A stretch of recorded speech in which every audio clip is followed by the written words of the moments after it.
For David Holm, the ultimate dream, Olympic glory. The 25-year-old Calgarian has worked his entire life to achieve that goal, and now with the games right around the corner, he's more focused than ever to turn that dream into a reality. His journey can be told through the 4 aspects that make up an 800-meter race. Let's start from the beginning, the break. Dave grew up in a track and field environment. Both his parents were competitive track stars, and he says his love for running came from his ma and pa. Yeah, growing up, when my parents were my age, they were both runners too in high school and college. My parents never pushed track on me, which was good. I didn't think they needed to, and then in high school I figured out that, I was successful at it, and that's something I wanted to keep doing.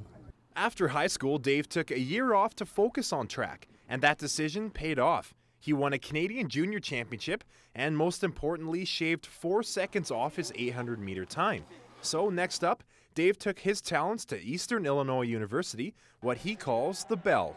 In the 800-meter race, outdoors, it's 2 laps, and the final lap is the Bell. So the first lap, that was me growing up, my parents, supporting behind me, and then my high school, and then the Bell going into university and, figuring out who I am and, gearing up for was I going to be done after college, or did I want to keep going? And, the Bell lap in high school or in university, and that's where I, started finding a lot more of my success. After a successful 4 years down south, Dave returned home to Calgary for what arguably was his most difficult task, gut check time.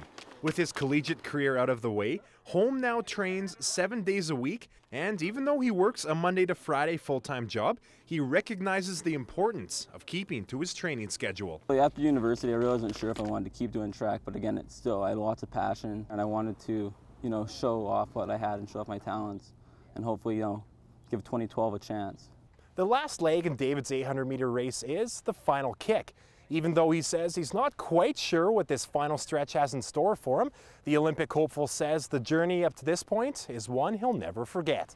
The Olympics is definitely my dream, and it's awesome that the Olympic trials are in Calgary this year too. So, hometown boy, get a race in front of all my friends and family. So it's going to be a good experience and one that I'm never going to forget.